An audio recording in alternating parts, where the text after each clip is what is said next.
This is the X-Zone Broadcast Network, broadcasting worldwide on broadcast affiliates and satellite program providers, including CNN Broadcast Network, Sirius Satellite Network, Star Media, Good News Radio Network, Angel Broadcast Network, Wiki Broadcast Network, and WPBN TV. For more information on the X-Zone Broadcast Network, visit us at www.xzbn.net.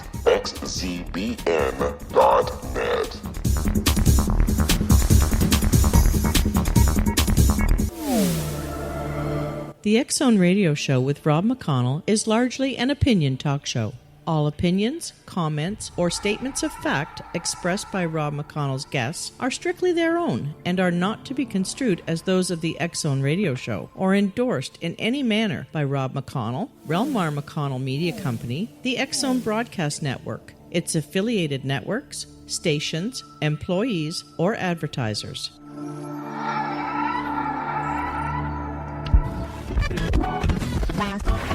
All Hit Radio.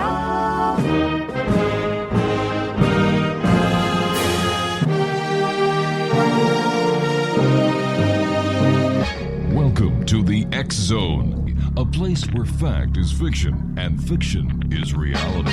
Now, here's your host, Rob McConnell.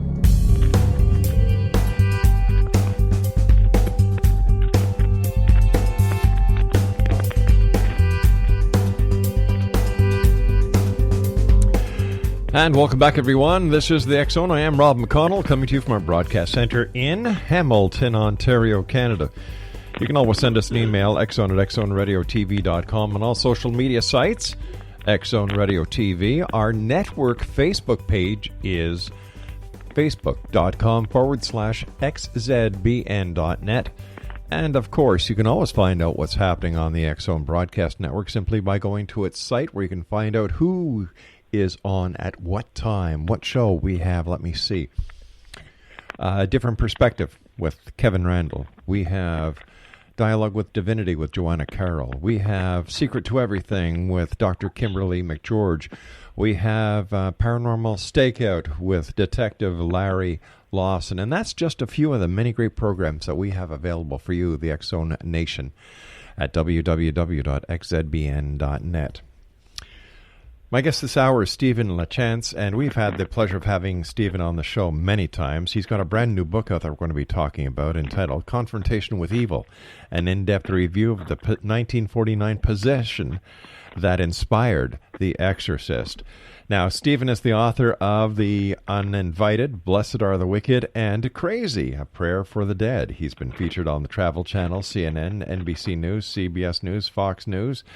And, you know, his bio reads like who's who of the alphabet in the media soup.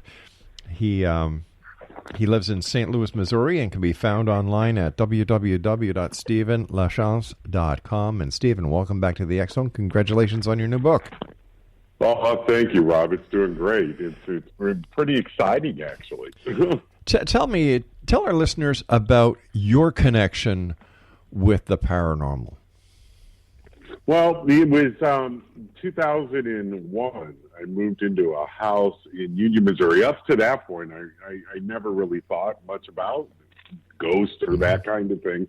And then we moved into this house, and shortly after moving into it, things started happening. And, the kids actually started seeing things and hearing things. And at one point, my youngest son, every time he would be out of the room, I would find him screaming and shaking, claiming something had chased him. And I thought, wow, at one point, I'm in bed, and I have all three kids sleeping with me. And I'm thinking, what did I do wrong? What's going on here? Was it the move and all that? Mm-hmm. And it wasn't long after that when I saw it for the first time. And we were going to play a game one night, and we were sitting down, and I look up into the kitchen doorway, and a smoky black figure of a man stood there.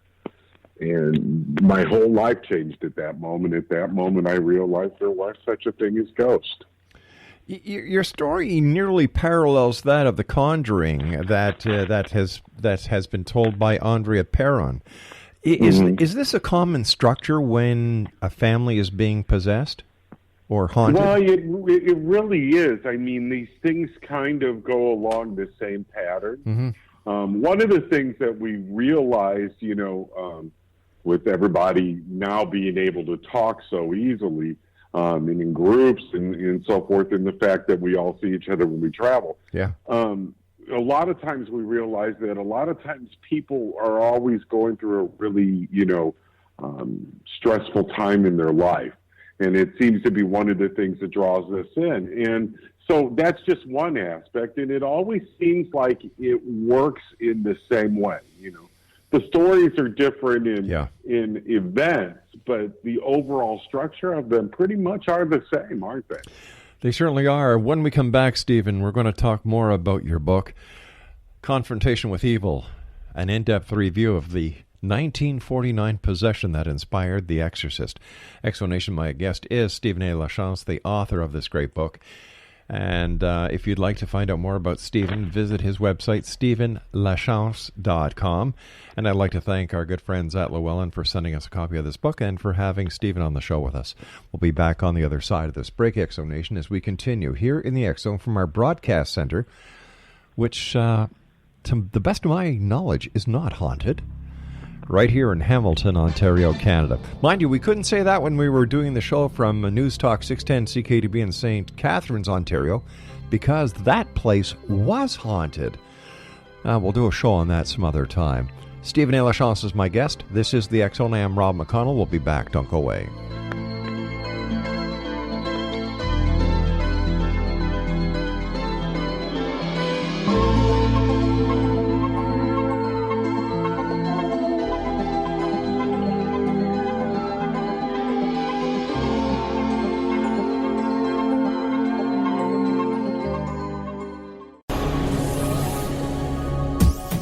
This is the X-Zone Broadcast Network, broadcasting worldwide on broadcast affiliates and satellite program providers, including CNN Broadcast Network, Sirius Satellite Network, Star Media, Good News Radio Network, Angel Broadcast Network, Wiki Broadcast Network, and WPBN TV. For more information on the X-Zone Broadcast Network, visit us at www.xzbn.net.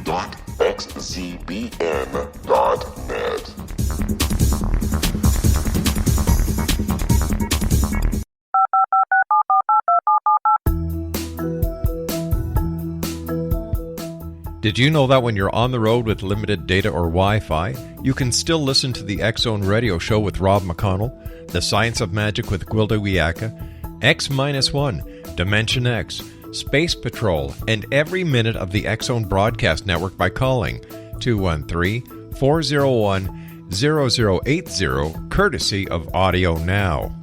No smartphone, app, or internet needed. It saves your data plan, and it's free if you have unlimited minutes. Call 213-401-0080 to listen on any phone, anytime, anywhere. Remember, 213-401-0080 for the best of the paranormal, parapsychology, and sci-fi radio programming anywhere, 24/7, 365.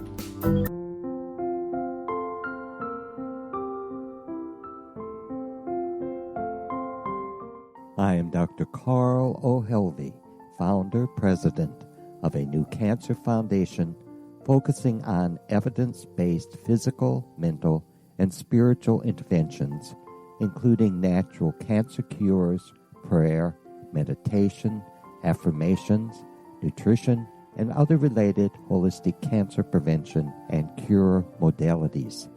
These are used in cancer education, research, and financing care. I ask for your help to continue this important work by donating at www.holisticcancerfoundation.com.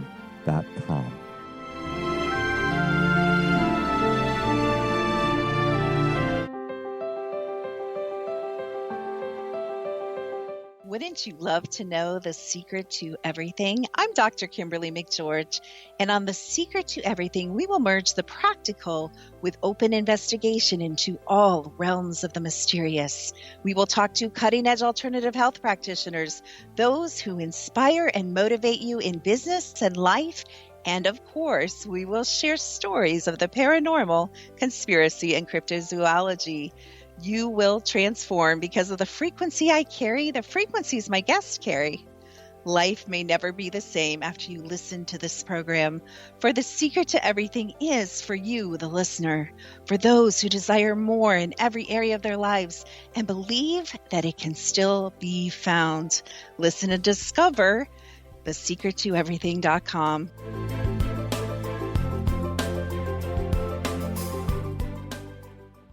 Little children aren't the only ones afraid of the dark. Millions of soldiers return from war zones with PTSD, anger, frustration, fear, and loneliness, much of which surfaces during the darkness of the night. You have the chance to change the lives of these American heroes. Songs and Stories for Soldiers.us provides free MP3 players for these men and women. With a list of 3 million songs in 16 different styles, 100,000 audiobooks, and 30,000 old-time radio programs, every veteran can find something to soothe and comfort them at no cost.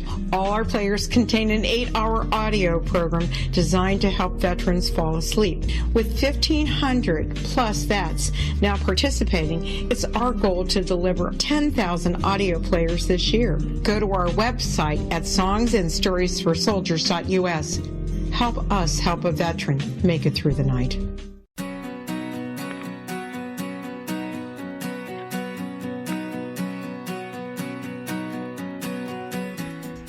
And welcome back, everyone. Stephen A. LaChance is our special guest. We're talking about Stephen's new book, Confrontation with Evil.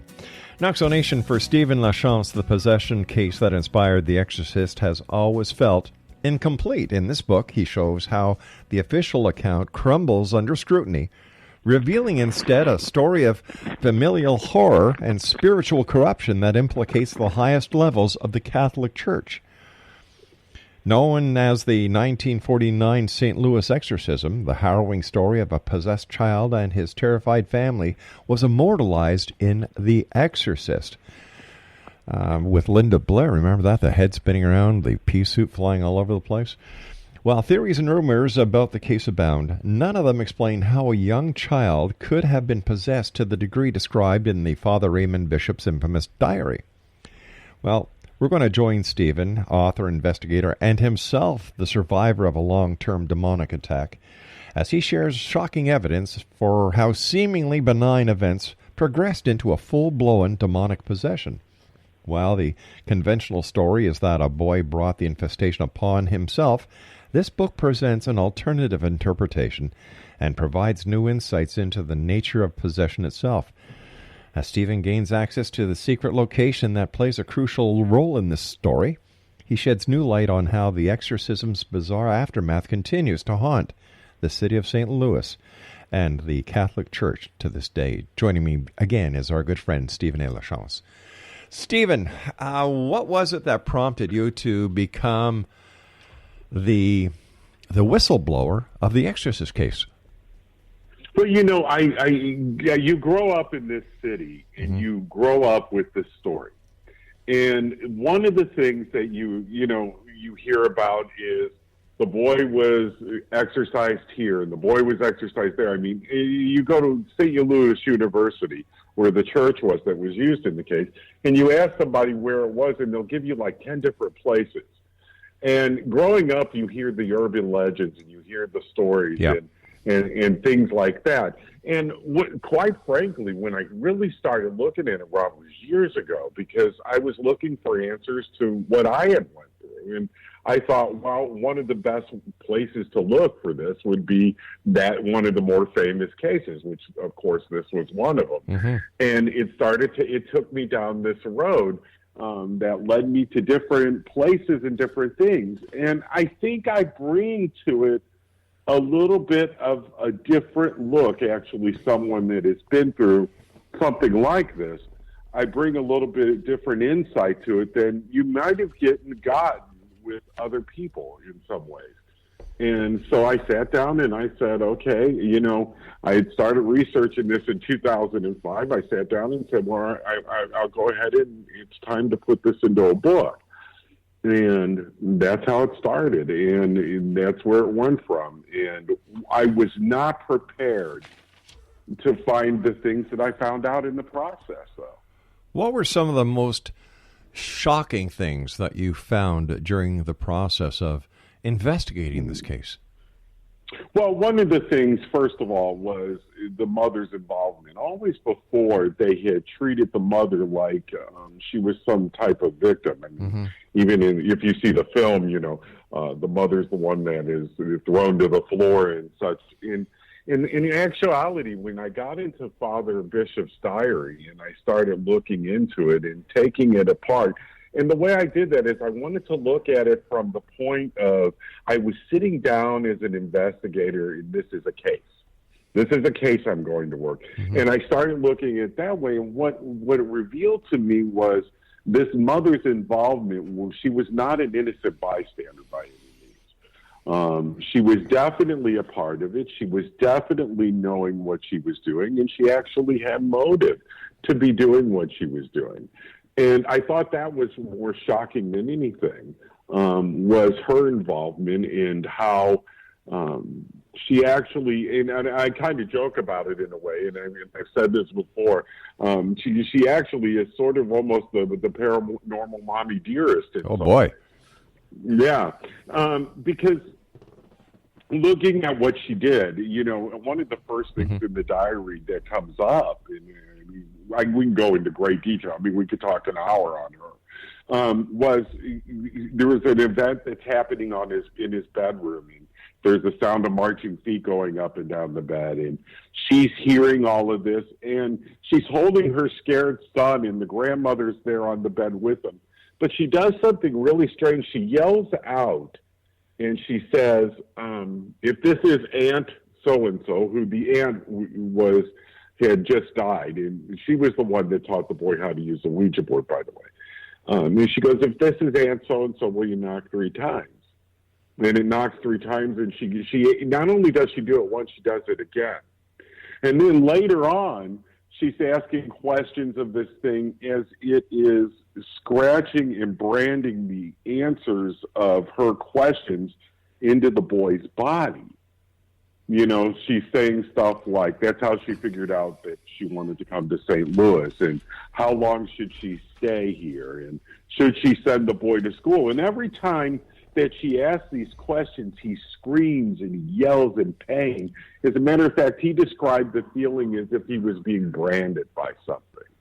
And she continues asking these questions, Rob, as she watches her son scream in pain, actually literally becoming an oracle himself. Oh, my God. Almost like a Ouija board, right? And I went, there's something wrong with this right here. This is not right, right? Well, it goes on, and I mean, eventually they come to St. Louis, and one of the first nights that the exorcist arrives to the house to help the boy, which, by the way, she did not seek out the help from the church. It was a cousin that saw what was going on. When she got to St. Louis, she went to another spiritualist. And then the priest actually sits there, and witness they're questioning and looking for answers on the boy's body about where the aunt buried her money. So it was money motivated.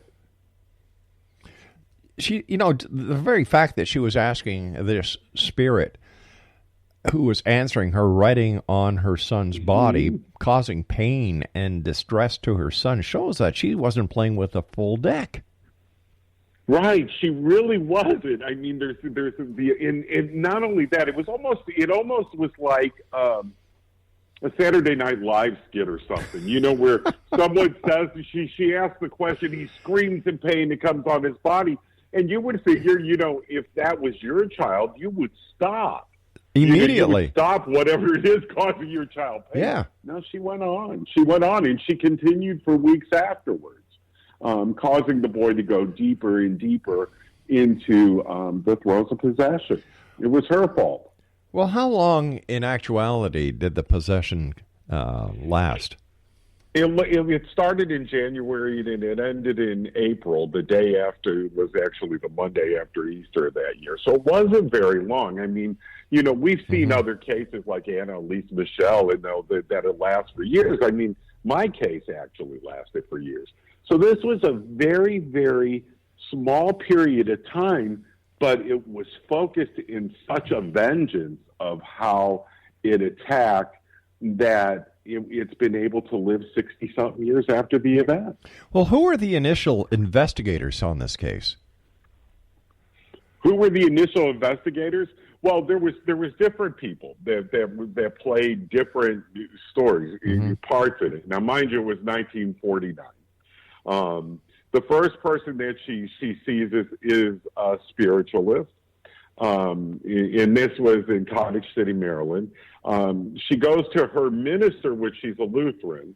But interesting enough, the minister was more interested in what was happening with the boy from a paranormal standpoint, because he was actually in correspondence with the Rhine Institute, by the way. He was interested in the paranormal. And he wasn't much help. She went to a Catholic priest in Cottage City, Maryland. Now, there's some debate on whether, now the diary says that an exorcism wasn't done, but we know later that there's a priest that claimed he did perform an exorcism in Cottage City, Maryland. So that's one of the things that we get into the book. We kind of weigh out what happened. It's hard to say. I would go with the diary, more or less, because when you look at the diary, Father Bishop wrote this diary as an internal document. It was not meant for public consumption. So, I mean, there was a lot of people involved along the way. She took him to a medical doctor. The medical doctor said there was nothing wrong with him. She took him to a psychologist, and the psychologist said he was just a little high-strung. So it was interesting to me, from the boy's point of view, looking at it and seeing all of these people around him. I mean, priest, minister, doctor, mother, all of these people that should have been there for him, that he would look to find guidance and to lead him out of this thing. Everybody just kind of had their own agendas, or were going their own way, or simply didn't know what to do with him. So, I really kind of started feeling sorry for him at points. How close? Well, I just answered my own question, because apparently there is no parallel to the movie version of The Exorcist to the actual event. So it looks like Hollywood once again sensationalized in order to make a big buck. Incredibly sensationalized. Now, if you go back and see the William Peter Blatty, he died not too long ago. But he thought he was going to bring the masses in, the young back to the church is what he thought. But if you look at the film and you look at the actual story, there's very little there that, other than the fact that it inspired him, because the boy was not a pea-spitting, head-spinning, beast, and in some ways I think maybe what he wanted to do there was, and I've always explained it to myself like this, was that he was looking to show all of the possibilities of what could happen within a possession. And so he took pieces from all kinds of cases and all possibilities, and he put them into one. And what you have is the Hollywood version, again, of entertainment. However, I think in this case, it may have done more damage than it did good in a lot of ways, because I think if you look at The Exorcist and what it was, it actually brought the devil into the realm of entertainment and made it a lot easier for people to be affected by it. And then you had The Omen, you had the Amityville Horror, you had Poltergeist, 1, 2, 3, 4, 5, White Noise. It proved to Hollywood that, hey, you know what, there's money in scaring the hell out of these people and putting the church behind it. There's big business in it, absolutely. And the church doesn't mind it. The church doesn't mind it at all, because as long as there's a devil out there in the world, they're needed. That's part of the business. Yeah. Stephen, stand by, my friend. You and I have to take our news break at the bottom of the hour. Exonation Stephen A. LaChance is our special guest, and he is the author of Confrontation with Evil, an in-depth review of the 1949 possession that inspired The Exorcist. His website is www.stephenlachance.com. And I'll be back on the other side of the news break as we continue talking about The Exorcist, hauntings, possessions, and the paranormal. My name is Rob McConnell. This is The X Zone. www.xzbn.net is our broadcast network website where you can listen to the show, and our network, 724 365. Don't go away.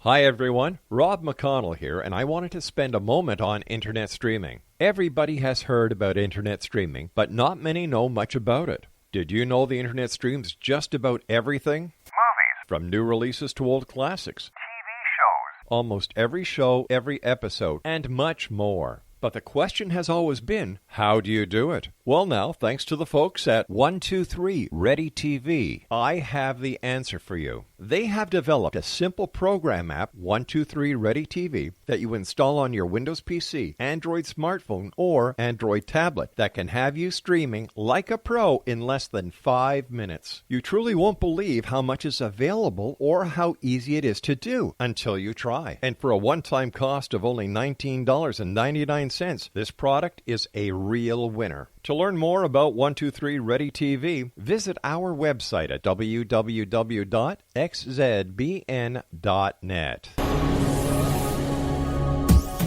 This is the X Zone Broadcast Network, broadcasting worldwide on broadcast affiliates and satellite program providers, including CNN Broadcast Network, Sirius Satellite Network, Star Media, Good News Radio Network, Angel Broadcast Network, Wiki Broadcast Network, and WPBN TV. For more information on the X Zone Broadcast Network, visit us at www.xzbn.net.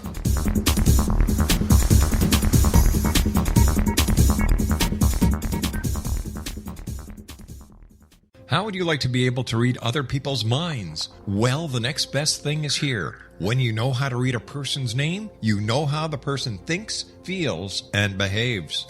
Each letter in our name holds a key to unlock our true essence. Our name contains both our gifts and challenges in this lifetime. Mnemology science discovers personality secrets hidden in the placement of the letters of our names, including the first and last impression people remember about us.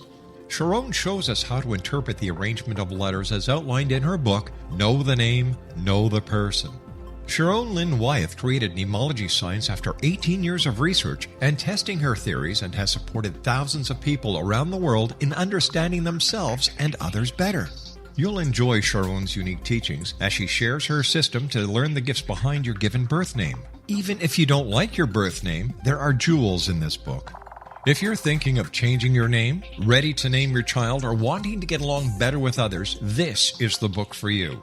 If you'd like to improve your relationships and change your life for the better, get the book today, Know the Name, Know the Person, or visit www.knowthename.com. That's www.knowthename.com.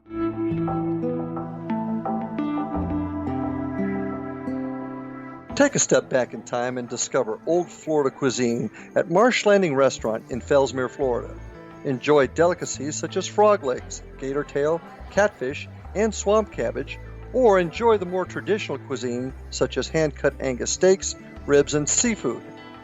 Join us for breakfast with a southern flair featuring sweet potato pancakes, biscuits and gravy, and much more. Planning a party? Marsh Landing's private dining rooms can accommodate groups from 8 to 80 people. While you visit, enjoy the historic pictures, artifacts, and stories that line the walls. Marsh Landing is truly a unique experience. Marsh Landing Restaurant, 44 North Broadway in historic downtown Fellsmere, or visit marshlandingrestaurant.com Marsh Landing. Old Florida cuisine at its best.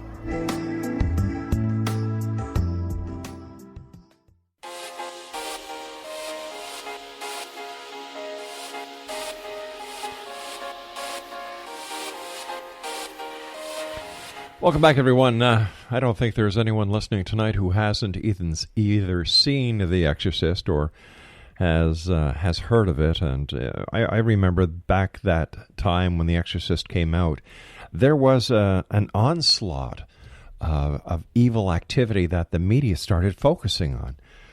Mm-hmm. How do you, as an exorcist and a paranormal researcher, see the damage that Hollywood is doing and how it affects people who may not have had any problem whatsoever?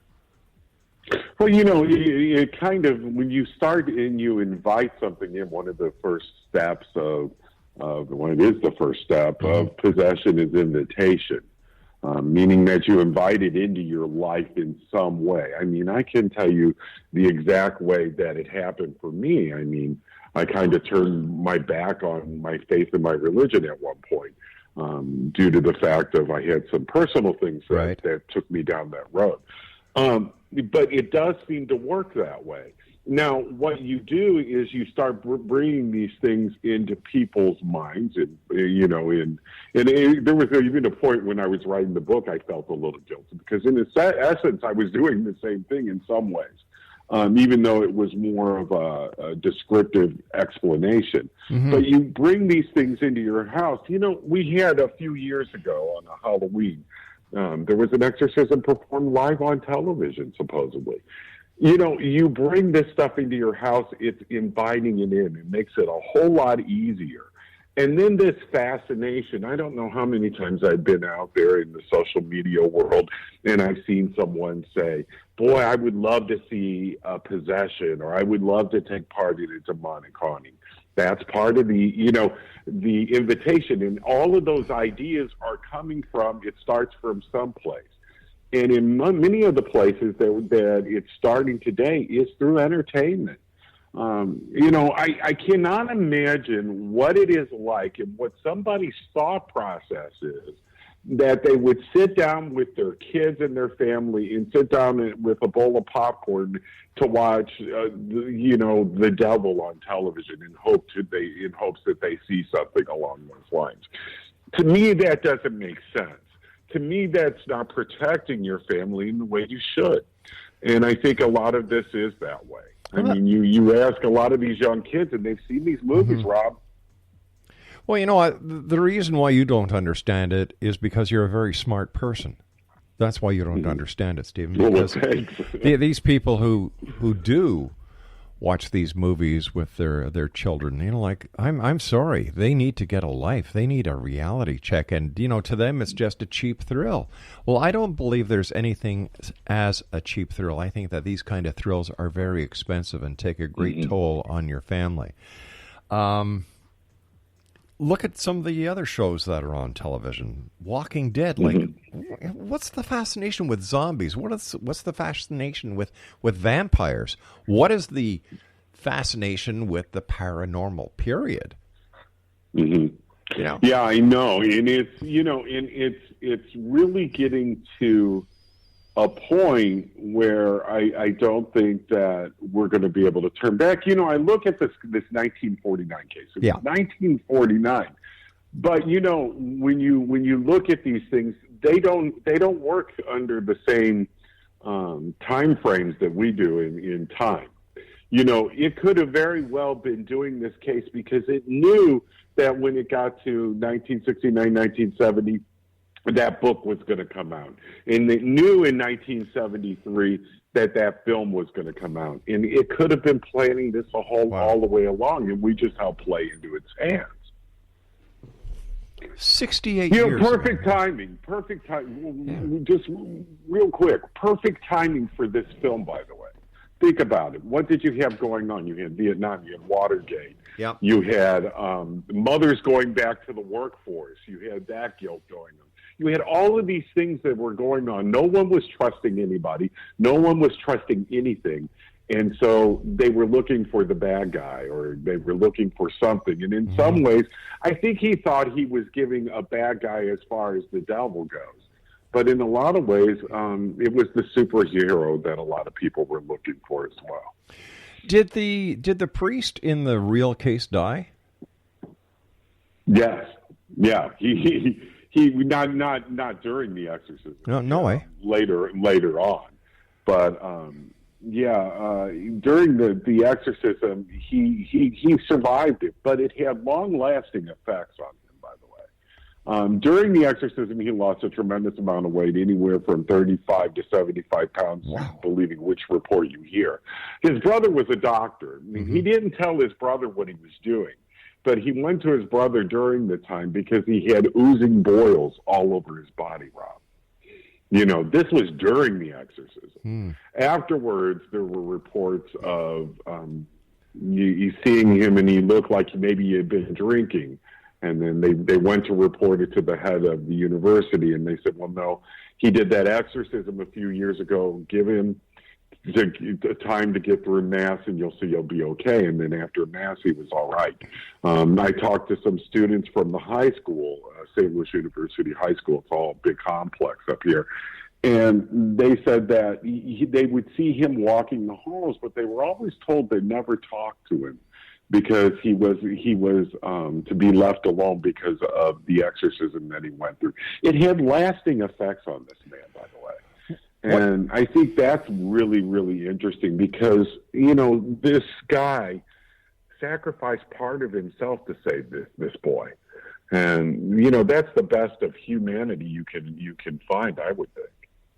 What about the subject of this exorcism? What do we know about his life after the exorcism? That's interesting. That's interesting. Well, first of all, he says he doesn't remember. You know, the events, which I kind of wonder if maybe that is a protective device he uses so he doesn't have to talk about it. We know that he went on to work for NASA. Actually, he lived a very good life where he's still living. But he worked for NASA, a rocket scientist, by the way. Very stable gentleman. I mean, you know, for those out there that go, well, I think it was mental illness. Well, let's stop and think about that for a minute. He went to work for NASA. If he was mentally ill, that never would have happened. He would have never been able to get the clearances he needed to work for them.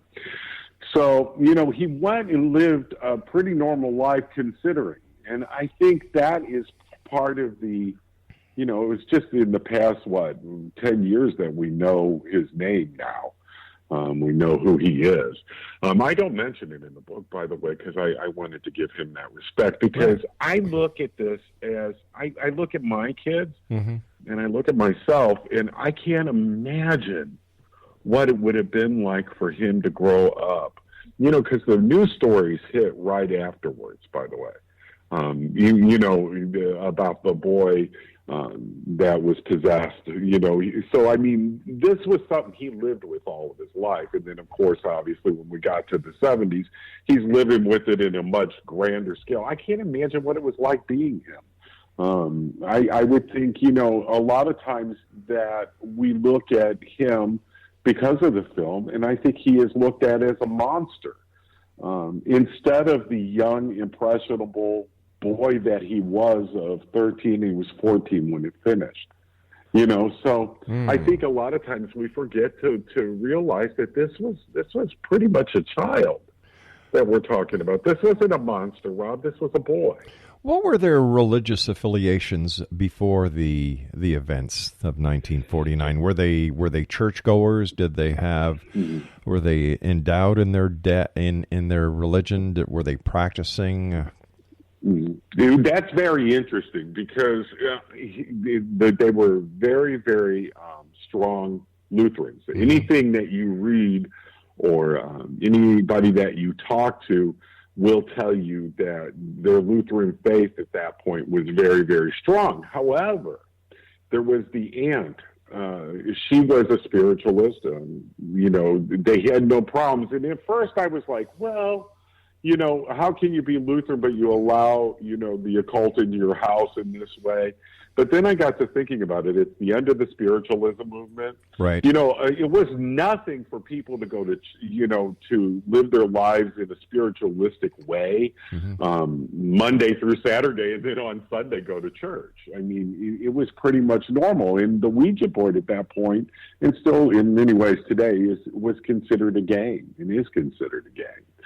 So I think that is interesting. But they were very, very strong. Now, when it was all said and done, the boy during became Catholic, and then the parents became Catholic the following Christmas. Whatever happened to Mommy Dearest? She's gone. She had a nervous breakdown during the whole process, though, which is interesting. Now doing the work and working in these kind of cases, you realize that when there's a child possessed, that often it's not the child that is the target of that case. And that was very much the same with this. This was that mother. It knew what it was playing and how it was playing. And there's a point in the diary where she goes away for a while. She has a nervous breakdown, basically. And, you know, and so I think at that point, you know, and you kind of get the impression that she realized what she was doing. You know, can you imagine at that point, at the point of no return, standing there looking at your child and seeing him go through what he was going through, which was, oh my gosh, you know, it had to affect her. And I think in eventuality, what happened to her is it pushed her over the edge. And then she obviously came back later, and hopefully she lived more of a normal life. But you always hear stories that she wasn't the most stable, though. You know. Well, that goes to that is proven by the fact that she was letting this demonic entity use her son as a chalkboard. Oh, absolutely! Yeah, come on. I love that as a chalkboard, exactly. You know, it's so. Why do you? What was it like reading this diary? I was excited to do this book because it was not going to be from a personal case, you know, because I mean, some of the other books were very personal.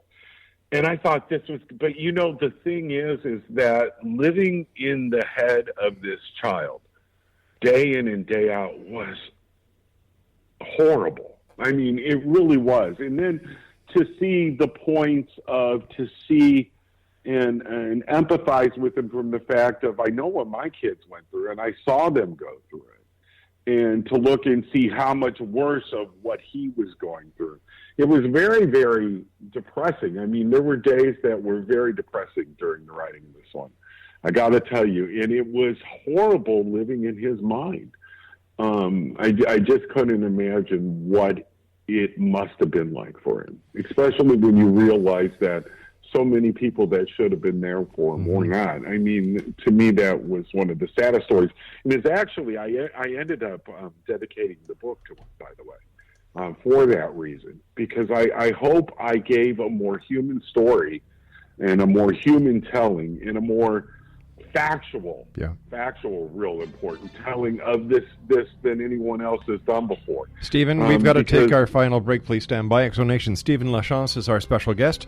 He's got a great new book out, Confrontation with Evil, an in-depth review of the possession of the 1949 possession that inspired The Exorcist, and it's available through our good friends at Llewellyn. You can also visit Stephen online at Stephen A. LaChance.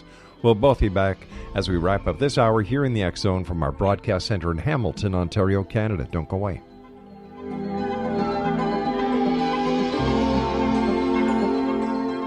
Hi everyone, Rob McConnell here, and I wanted to spend a moment on internet streaming. Everybody has heard about internet streaming, but not many know much about it. Did you know the internet streams just about everything? Movies. From new releases to old classics. Almost every show, every episode, and much more. But the question has always been, how do you do it? Well now, thanks to the folks at 123 Ready TV, I have the answer for you. They have developed a simple program app, 123 Ready TV, that you install on your Windows PC, Android smartphone, or Android tablet that can have you streaming like a pro in less than 5 minutes. You truly won't believe how much is available or how easy it is to do until you try. And for a one-time cost of only $19.99, this product is a real winner. To learn more about 123 Ready TV, visit our website at www.xzbn.net.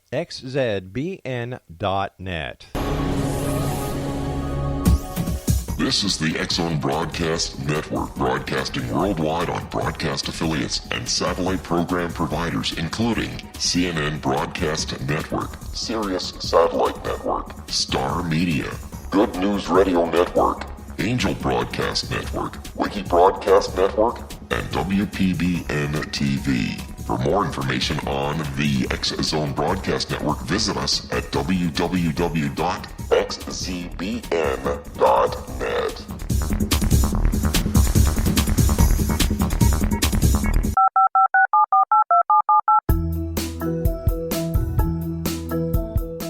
Did you know that when you're on the road with limited data or Wi-Fi, you can still listen to the X-Zone Radio Show with Rob McConnell, The Science of Magic with Gwilda Wiyaka, X-1, Dimension X, Space Patrol, and every minute of the X-Zone Broadcast Network by calling 213-401-0080, courtesy of Audio Now. No smartphone, app, or internet needed. It saves your data plan, and it's free if you have unlimited minutes. Call 213-401-0080 to listen on any phone, anytime, anywhere. Remember 213-401-0080 for the best of the paranormal, parapsychology, and sci-fi radio programming anywhere, 24/7, 365.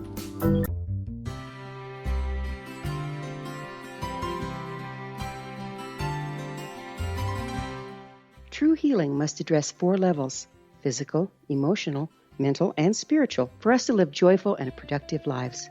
We tend to treat 3 of the 4, leaving the spiritual languishing. If you're tired of the same dysfunctional patterns cropping up in your life, Soul Balancing is for you. Trixie Phelps, owner and founder of Soul Balancing, is a naturally gifted energy healer trained in numerous esoteric forms, including shamanism. Trixie has created a powerful modality that safely and effectively clears your energetic field. A soul balancing session can remove interference, heal trauma, and restore your hope. Contact Trixie for a life-changing long-distance session today, www.soulbalancing.world.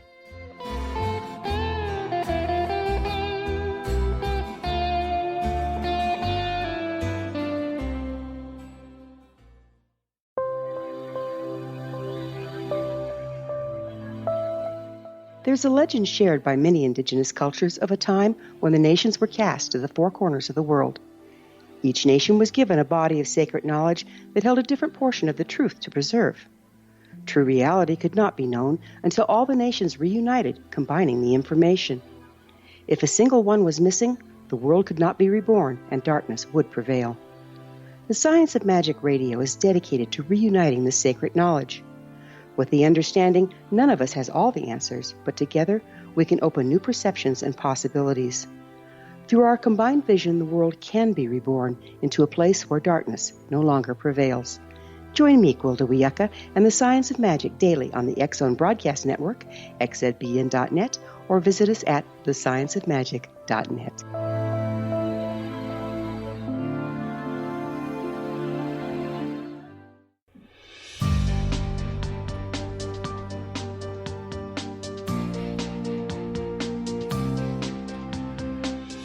Stephen LaChance is our guest. We're talking to Stephen about his new book, Confrontation with Evil, and it's published by Llewellyn. It's available all over the place, and if you'd like to find out more about Stephen, visit his website, stephenlachance.com. Stephen, what's it like, or what happens to a child that goes through the type of psychological stress and trauma that this child went through? How is he... You know, is the fact that he doesn't remember anything the mind's way of protecting him and allowing him to get back to life as he knew it before the event? I think you got your finger on it. I think when you look at this, there's a lot of post-traumatic stress. For those that remember it, for those that don't, it's almost like the person that lives through a severe car accident. They don't remember the accident itself. And I think it is the mind protecting itself and protecting them from things that would harm them in a way. A good friend of mine that went through a possession once described it, and I kind of understand him not remembering parts of this as well, because she went through a possession, and she talked about when she would go under, when the demon would take over, she would go to a dark place. And a lot of times I think that's what happens. They go away from themselves, and so they don't realize what is happening once the demon is present in some cases. And maybe that is a blessing, Rob. Why doesn't God or the archangels intervene and cast the spirit out? And why do they allow the victims of the exorcist to endure so much pain and so much psychological trauma? Well, I wish I had the answer to that. I mean, but in my mind, I believe that it is always for a purpose. Maybe the purpose was that it allowed this to happen in this case because this mother needed to be grounded back to where she needed to be, and she wasn't doing anything right for her child. Yeah. And maybe that's what this is about. It's very difficult to decide. But if that was the case where the mother needed the grounding, why not have the demon possess the mother? Why put the child through it? Well, that's true, but one of the things the demon wanted to do more than anything, the idea behind a child being possessed most of the time is the demon trying to get the parent to say, take me instead. But once again, in the Bible it says, suffer little children to come unto me, for thine will be the kingdom of heaven. And yet it seems that it's the children who do the most suffering. Yeah. No, yeah, even in the Bible. Yeah. It's true. I agree with you. I absolutely agree with you. I don't have a definitive answer. I mean, other than the fact of faith tells us that things happen to us for a reason, and there's reasoning behind this, and and the idea that God actually allows these things to happen at times. So. To your knowledge, has anyone who is an atheist ever been possessed? Offhand, I'm sure there's somebody out there at one point. Well, you know what? I was really not believing when everything happened to us. Really? So I think, yeah. Oh my gosh. I really had turned my back to it all. I had a sister die, and it was back, what grief can do to you. Sure. But, so I imagine that it's very possible because, I saw myself go through it. I also saw a young woman that, come to think of it. Yeah, I do know of one, actually. There was a case I worked a few years ago where the girl had been raped by a priest, by the way. We couldn't have a priest help her. But what was interesting about the case, Rob, is that she was a complete atheist, and she was completely taken over. So what happens to a spirit or a demon when the demon is cast out through the rite of exorcism? Does the demon then have the ability to repossess someone? Well, yes. Some people go, well, they bind the demon. No, that's not the case at all, because, and I can tell you this for a fact, because one of the things about the demon is that you have to have the demon tell us his name. He has to come forth with the name of who he is. Why? And it's a recognition. Oh, I see. Of it.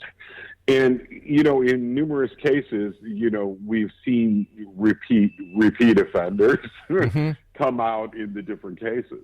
So it goes from one to the other. It's not a binding that happens that makes it unable to go to someone else. It goes to someone else. So how does one prevent themselves from being possessed? Attitude in life, Rob. is everything. I mean, this was the hardest thing for me to come to terms with. I had to get to the point, and I'm sure, and this is every one of my cases, this is always, first of all, you have to understand where you participated in it, how you invited it in, how you allowed it to take up residency, so to speak. And then, you have to realize that, there's a whole lot in this world to be thankful for. To be happy about, and you kind of chase things away. You look for things like faith, and I'm talking about a spiritual faith, not a religious faith. Right. Love for you love, family, and one of the big important things that I found, believe it or not, is laughter. You got to learn how to laugh again, and it helps a whole lot. I remember in the movie Michael, where John Travolta is playing the Archangel Michael, he says, you got to learn how to laugh. Mm-hmm. Yeah, that's so true, and I cannot tell you. It took a while. It took a while after going through what we did. I remember waking up one day and I was just happy I woke up. But each day that you're thankful for something, you add to it, and before long, your life changes and you're back on the right track again. How many positive attracts positive? How many people have you helped through demonic possession since you yourself went through your horrible event? Oh, well, actually, it's a very small percentage of cases. The actual people through demonic possession probably would be, and I've helped thousands with hauntings. Hauntings are different things, by the way. Very different in how they behave, but in the actual possession, I've been part of 6 actual possessions, and I've seen a handful of demonic hauntings. Other than that, most of the time it is spirit. Well, what's the difference between a possession and a demonic haunting? One of my first questions I asked years ago, and I had a friend tell me, the way you can do it, a haunting is going to move a toy car across the floor. a demonic possession is going to pick that car up and throw it through the wall. Wow. And there's truth to that. I mean, there's things. It's much more powerful, and it works in very specific ways. The hauntings you don't follow any rhyme, set, or reason usually. But these things do, and they're always the ones that you're going to find the big movement, the big activity, the scratching, and that sort of thing. Do people try to purposely to misrepresent themselves as a person who is being demonically possessed to request an exorcism? That's funny. It's every time one of those darn movies come out, Rob, you're going to get a rush of people that really possessed. I don't know if it's because I don't think that they're deliberately, for the most part, trying to deceive. Mm-hmm. I think in their mind they work it up to the point where the closet door opens by itself, and somebody that without the right kind of knowledge would think to themselves, okay, that's the devil, instead of the wind or anything else. But, so it happens. And it seems like it follows these things, these films and such. And that was one of the things about writing this book that concerned me. I'm like, how many people am I going to have to tell they're not possessed afterwards? We talked briefly about Ouija boards. What is your advice to any parent out there listening tonight who is contemplating getting their child a toy known as a Ouija board? And don't let your kids go out and investigate either. But, these things, most of the time, you're going to mess with them and nothing is going to happen and everything is going to be okay. But there are those cases that something steps in, and even you don't want your child to even begin to have to deal with that because they could be dealing with it for a lifetime. And as far as an adult, you don't want to bring that into your life either.